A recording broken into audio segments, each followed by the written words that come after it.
শুরুতেই গোলমাল দেখা গেছে ভারতীয় পার্লামেন্টের শীতকালীন অধিবেশনে। সোমবার ২৫ নভেম্বর সংসদের শীতকালীন অধিবেশন শুরু হয়। প্রথম দিনই ধনকুবের গৌতম আদানি ইস্যুতে সংসদে হট্টগোল দেখা দেয়। বার্তা সংস্থা রয়টার্স বলছে, এর জেরে সংসদের অধিবেশন মুলতুবি করতে হয়।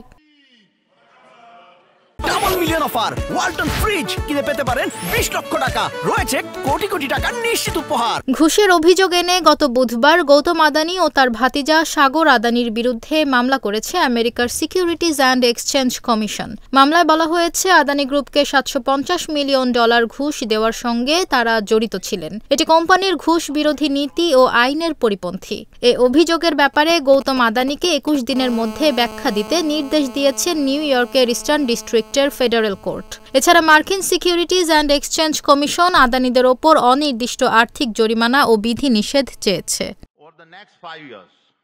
সোমবার আদানি ইস্যু যে সংসদে তোলা হবে সেই ঘোষণা গত সপ্তাহেই দিয়ে রাখেন ভারতের বিরোধী দলের নেতারা। সোমবার ভারতের উপরাষ্ট্রপতি ও সংসদের উচ্চকক্ষের চেয়ারম্যান জগদীপ ধনখড় বলেন, আদানি ইস্যু নিয়ে আলোচনার দাবি জানিয়ে এমপিদের কাছ থেকে ১৩টি নোটিশ পেয়েছেন তিনি। তবে সেগুলো সংসদের নিয়ম মেনে হয়নি, তাই আলোচনার অনুমোদন দিতে পারেননি।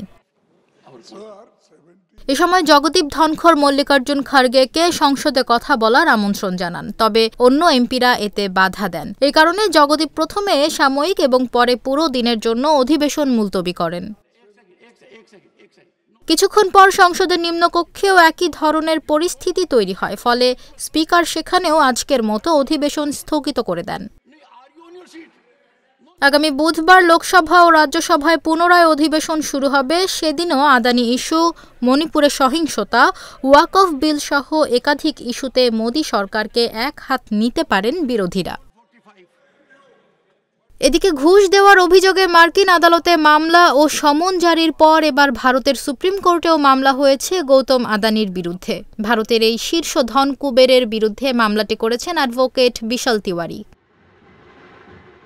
বিশাল তিওয়ারি তার মামলায় আদানি গোষ্ঠীকে অর্থ জালিয়াতি ও স্টক ম্যানিপুলেশনের জন্য অভিযুক্ত করেছেন। তিনি বলেছেন, আদানি গোষ্ঠী পরিকল্পিতভাবে ২০,০০০ কোটি রুপি শেয়ার বিক্রি বাতিল করেছে।